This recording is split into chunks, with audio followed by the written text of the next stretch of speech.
안녕하세요. 경제 읽어주는 남자 김호석입니다. 반갑습니다. 완연한 가을이 왔습니다. 2025년 세계 경제는 어떤 흐름으로 전개될까? 세계 경제를 조망해보고 무엇을 준비해야 될지 생각해봐야 할 시점이 오지 않았나 생각해 봅니다. 저도 참 많은 기업들을 만나고 참 기업들이 10월, 11월 내년 사업 계획을 하고 또 경영 전략을 기획하고 무엇을 먹고 살아야 될지 어떤 나라에 진출을 해야 될지 또 어떤 상품을 기획해야 될지 어떤 마케팅 어프로치를 꾀해야 될지 이런 고민들을 정말 많이 하고 있죠. 그런 관점에서 또 2025년 세계 경제는 어떤 흐름일지 또 여러분들의 투자 의사 결정도 마찬가지인 것 같습니다. 특히 여러분들 연금 저축 많이 이용하시는데 저도 ETF 관점에서도 투자 추천 많이 해드리고 있는데 어떤 포트폴리오로 나의 자산을 갖고 있어야 될지 이런 것들을 고민하심에 있어서 2025년 세계 경제 흐름 오늘 한번 정리해 보시면 어떨까 하는 의견을 드려보고 싶습니다. 세계 경제의 지형이 바뀌고 있습니다. 어제의 공식이 어제의 숙제를 푸는 데는 도움이 됐지만 오늘의 숙제를 푸는 데는 도움이 안 됩니다. 오늘의 달라진 숙제는 달라진 공식이 도입되어야 될 시점이 온 것 같습니다. 저는 오늘 OECD 경제전망 보고서 그리고 ADB의 경제전망 보고서를 많이 인용해서 특히 25년 경제 어떤 흐름일지를 좀 많이 조망해 보고요. 특히 제가 2025년 경제전망서에서 3부 5번이죠. 214페이지 책 갖고 계신 분은 글로벌 사우스의 부상과 세계 공급망 재편 이 부분에 걸쳐서 제시해드렸던 이 그림에서 제시한 거랑 좀 비슷하죠. 지구본을 거꾸로 들고 있습니다.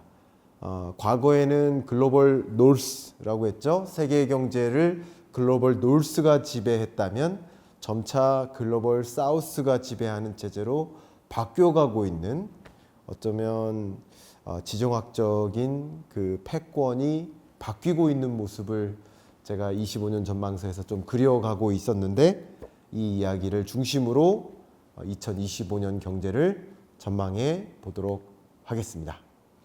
2025년 세계 경제는 저성장 고착화될 것으로 OECD가 전망하고 있습니다. 2024년 올해 경제도 3.2%로 저성장할 것으로 지금 판단하고 있는데 2025년도 역시 3.2%로 올해나 내년이나 물론 작년이나 지지부진한 저성장 체제에 머물러 있을 것이다 이렇게 전망합니다. IMF도 똑같은 전망 수준을 제시하고 있습니다. 작년에도 어려웠는데 올해도 여전히 어렵고 내년도 어렵다. 사실 이 코로나19 직전까지 2019년까지의 세계 경제 성장률은 대략 한 3.7% 평년 성장했었는데 지금은 약 3.2% 수준으로 완전히 레벨 다운돼서 저성장 고착화돼 버렸다. 저는 2025년 경제전망서에서 이런 경제를 항복점에 비유했죠. 다시 예전의 상태로 돌아가지 않는 지점, 그런 지점에 힘이 작용됐다 해서 항복점이라고 표현했습니다. 그래서 우리는 저성장 고착화 국면에 진입했다라고 표현을 했습니다. 그래서 25년은 저성장이다 라고 의견을 드렸습니다. 2025년 주요국 경제를 좀 전망해 보겠습니다. 이렇게 어려운 경제, 저성장이라고 해서 다 어려운 것만은 아니다. 우리 학교에 예를 들어서 우리 반이라고 해볼게요. 우리 반의 평균 성적이 쭉 다 떨어지고 있어요. 담임 선생님 표정이 어두워요. 그런데 우리 50명 아이들이 성적이 다 떨어지고 있는데 다 성적이 떨어지는 것만은 또 아니에요. 어떤 친구들은 성적이 오르기도 해요. 그렇죠? 보시는 것처럼 성적이 다 떨어지는 모습인데 유독 인도는, 미국은 견조한 흐름을 아직까지는 유지하는 흐름입니다. 그렇죠? 전반적으로 지지부진한 모습이고 특히 독일 정말 어렵습니다. 일본 여전히 어려워요. 유로존 어렵습니다. 중국 참 어려워요. 그런데 인도 견조한 흐름을 보이고 있고 미국도 참 견조한 흐름을 유지하고 있는 모습이에요. 그러면 앞으로는 어떨까? 세계 경제는 올해 3.2%로 성장세가 참 주춤했는데 내년도 3.2%로 주춤한 흐름을 유지할 것이다 라고 저성장 고착화로 전망하고 있지만, 그런데 인도는 올해 6.7%, 내년 6.8%로 고성장을 유지하고 오히려 올해보다 내년 성장률이 더 높을 것으로 전망을 하고 있습니다. 또 역시 인도네시아도 올해 5.1%, 내년 5.2%로 고성장이고 또 역시 내년은 더 높은 성장세를 유지할 것으로 전망하고 있습니다. 물론 중국 경제 같은 경우는 올해 4.9%, 내년 4.5%로 저성장 고착화되는 대표적인 나라로 전망을 하고 있고요. 그 밖에 여러 나라들은 저성장 고착화되는 흐름임에는 틀림이 없다고 보여집니다. 구체적으로 볼게요. 25년 주요국 경제를 살펴보면요. 다시 한번 정리한다면 세계 주요국들은 24년 3.2, 25년 3.2 저성장 고착화되어 있는 흐름인 거 틀림이 없습니다.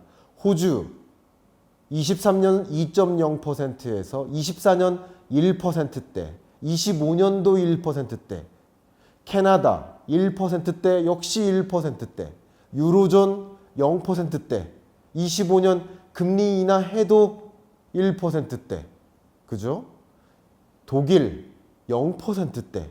근데 이마저도 독일은 조금 이따 말씀드리겠습니다만 올해 성장률을 마이너스 0.22%로 하향 조정합니다. 프랑스 0%대, 역시 1%, 1.2%, 이탈리아 0%, 또 내년 1.1%, 스페인만 나름 2%대, 일본 올해 마이너스 역성장합니다. 올해 역성장하는데 역성장했으면 내년에는 기저효과가 발생해서 나름 한 2, 3%는 찍어야 되는데 올해 역성장했으면 내년 2, 3%는 찍어야 됨에도 불구하고 내년 1%면 굉장히 낮은 성장입니다. 한국 올해 2.5% 성장했으면 내년 2.2%로 여전히 저성장에서 맴돕니다. 세계적으로 영국도 1%, 미국도 올해까지는 나름 견조했는데 미국이라는 거대한 나라 치고 1.6%를 유지한다는 것은 나름 괜찮다고 볼 수 있겠으나 저성장 고착화 되는 것은 틀림이 없습니다. 경제 위기는 아니에요. 하드랜딩은 아닙니다. 그러나 제가 누누이 말씀드렸던 마일드한 경기 침체, 소프트 랜딩에는 해당된다. 미국 경제에 대해서 OECD가 이렇게 전망하고 있습니다. 그러나 인도네시아 주요국들은 고성장세를 유지하는 흐름으로 전망하고 있음에는 틀림이 없습니다. 방금 말씀드렸던 유럽에 대해서 조금 더 들어가 보도록 하겠습니다. 제가 독일 사람 한 명을 잠깐 사진으로 제시해 드리고자 합니다. 이 누굴까요? 이 독일 모델로 보이십니까? 정말 모델 같죠? 모델 아닙니다. 독일 재무장관입니다. 크리스티안 린드안 독일 재무장관인데요. 이렇게 근사한 정장 차림의 모습인데요. 재무장관의 모습은 이렇게 근사하고 우리가 생각하고 있는 그 유러피언 사람들 또 우리가 생각하고 있는 독일인들의 정말 그 건재한 선진국의 그런 모습들, 그런 모습과는 달리 작년에도 역성장, 올해도 역성장, 올해 성장률 전망치를 마이너스 0.22%로 제시했고 작년에 이어서 올해 연속으로 역성장으로 제시했다는 것은 이것은 더블 딥입니다. 2번 연속 역성장. 특히 중국 경제가 고도의 성장세를 나름 유지하면서, 그러니까 중국 경제의 저성장 고착화되는 건 맞아요. 중국 경제가 저성장 고착화되는 건 맞아요. 그러나 아직까지도 4%대의 성장세를 유지하니만큼 중국 경제의 구경제, 예를 들어서 뭐 인프라 산업이라든가 부동산 산업이라든가 이런 쪽에서는 좀 굉장히 어려운 국면인 건 맞지만 자동차 산업, 재생에너지 산업, 인공지능, 로봇 이런 주요 신경제 산업은 굉장한 고도의 성장을 좀 하고 있습니다. 그러다 보니까 세계 주요 제조업을 좀 침략하고 있는 것도 사실입니다. 가장 대표적으로 독일의 제조업을 침략하고 있다. 시장을 거의 점유해 나가고 있다라고 볼 수 있고, 그 대표적인 사례가 독일의 폭스바겐 사태죠. 폭스바겐 사태로 정말 독일의 자동차 산업에 상당한 지각 변동이 일고 있다. 독일 하면 제조업이고 제조업 강국인 독일이 특히 자동차 제조업 강국이고 자동차 이 중소 부품사들이 즐비한 이 독일 경제가 정말 크게 흔들리고 있는 그런 모습이라고 볼 수 있겠는데, 역성장을 면치 않고 있는 이런 모습, 독일 경제가 참 부진한 모습입니다. 보시는 것처럼 이 컴포지트, 서비스, 또 매니팩처링 이 세 가지 섹터별로 좀 보도록 하겠습니다. 물론 컴포짓은 서비스와 매니팩처링을 합친 영역이라고 좀 생각해 보시면 좋겠습니다. 서비스 영역에서는 50이라는 기준선을 넘어요. 그죠? 근데 컴포짓 영역에서는 50을 밑돌죠. 특히 컴포짓은 그 두 가지를 합친 평균치라고 좀 생각해 봐도 도움이 되겠는데, 매뉴팩처링 영역에서는 프랑스, 유로존, 이탈리, 저머니 할 것 없이 다 50을 거의 밑돌아요. 스페인 빼고는요. 이게 소위 구매 담당자들에게 물어본 지표, 구매자 관리 지수인데요. 구매자 관리 지수가 이렇게 낮다는 것은 앞으로도 구매 담당자가 우리 기업들이 뭐 앞으로 이런 거 만들기 위해서 이 종이 같은 거 추가적으로 조달할 필요가 없어요. 그러니까 우리 앞으로 우리 기업 경기가 안 좋을 것 같아요라고 답변한 거예요. 그걸 모아놓은 지표니까 참 유럽의 경기가 참 안 좋다. 스페인을 제외한 나머지 주요 국가들이 참 안 좋다라는 것을 명시적으로 보여주는 선행지표격이라고 볼 수 있겠습니다. 그 부진한 유럽 경기를 좀 볼 수 있는데, 특히 생산 영역 같은 경우 보세요. 유로 지역, 독일, 프랑스 전반적으로 산업 생산의 영역이 100을 기준으로 밑돌고 있고요. 또 소매 판매라는 영역도 100을 기준으로 독일이나 유로 지역이 밑돌고 있죠. 이런 것들이 기본적으로 유럽이 참 가난해지고 있다라고 해석해 볼 수 있을 것 같습니다. 그런 것들은 제가 구체적으로 다음 기회에 추가적으로 왜 이렇게 유럽이 가난해지고 있는지 한번 다뤄드리도록 하겠고요. 미국이나 주요 선진국들이 일본을 포함해서 기본적으로 좀 가난해지고 있다, 좀 지고 있다, 성장이 둔화되고 있다, 뭐 이런 이야기는 또 추가적으로 다음 기회에 말씀을 드리도록 하겠습니다. 그런데 이렇게 유럽을 중심으로 좀 말씀을 드리도록 하겠고, 반면 지금 드리고자 하는 이야기는 기회의 땅, 아시아라는 말씀을 좀 큰 틀에서 말씀드리고자 합니다. 오늘 이야기는 좀 큰 틀에서 보는 겁니다. 보시는 것처럼 23년, 24년, 25년 이렇게 추세적으로 한번 보고요. 또 2015년에서 19년까지의 에버리지를 빨간색 선으로 잠깐 비교를 해보도록 하겠습니다. 큰 틀에서 보시면 이 디벨로핑 아시아 지역을 ADB 자료예요. 디벨로핑 아시아 자료를 보시면 2015년에서 2019년 코로나19 전까지의 5년 동안의 평균치를 보시면 전반적으로 그 전보다는 낮아요. 그죠? 그리고 중국 경제를 제외하고 난 디벨로핑 아시아 지역 같은 경우도 그냥 거의 낮아요. 그렇죠? 전반적으로 낮아요. 근데 PRC가 중국입니다. 중국 같은 경우는 크게 낮아요. 그리고 23, 24, 25 점점점 낮아져요.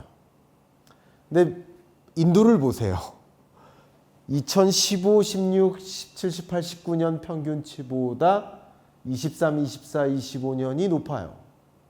그리고 24년보다 25년이 더 높아요. 인도 주목합니다. 그리고 보시는 것처럼 그 밖에 다른 지역들도 사우스 아시아라든가 사우스 이스트 에이시아라든가 이런 지역들을 보시면 주목할 만한 영역들이 좀 많이 있다라는 것을 한번 생각해 보실 필요가 있겠다 강조하겠습니다.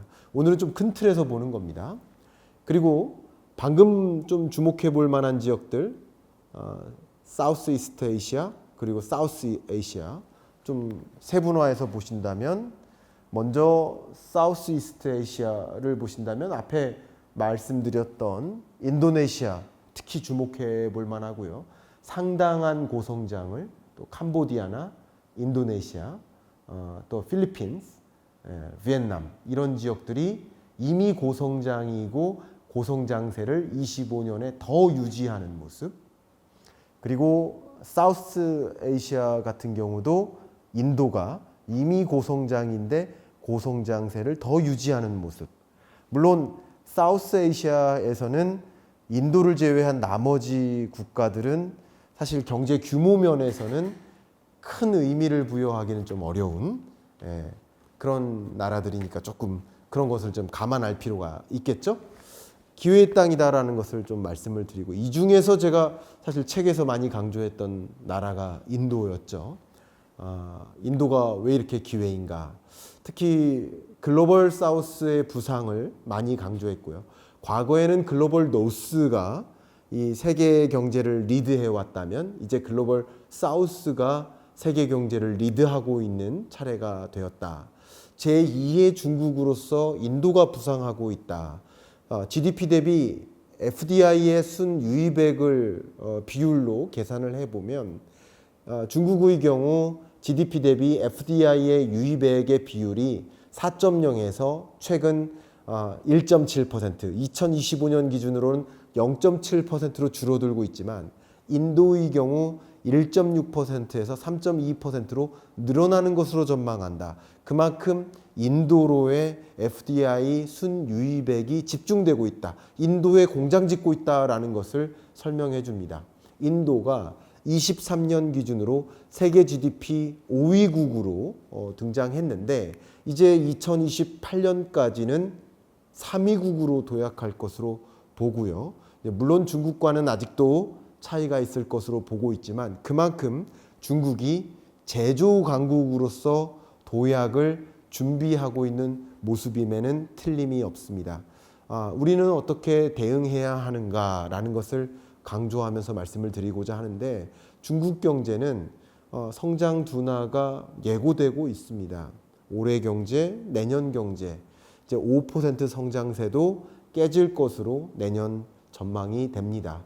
중국 경제의 성장 둔화가 예고되고 있습니다. 중국 경제가 망하거나 사라지는 것은 아닙니다. 중국 경제도 구경제를 보면 마치 망하는 것처럼 보이지만 앞에 말씀드렸던 신경제를 보면 이보다 중국 경제만큼 커지는 나라가 또 없습니다. 구경제와 신경제를 고루 보셔야 됩니다.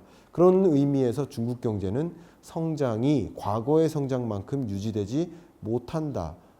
고성장을 마감하고 중성장화되고 있다. 저성장화되고 있다. 이렇게 표현하는 것이 맞지 않을까 의견을 드리고 싶습니다. 그런데 우리는 아직까지 중국에 대한 의존도가 절대적입니다. 역시 미국에 대한 의존도도 절대적입니다. 여전히 중국에 대한 의존도가 절대적이고 글로벌 놀스에 대한 의존도가 절대적이라는 것을 강조하지 않을 수가 없습니다.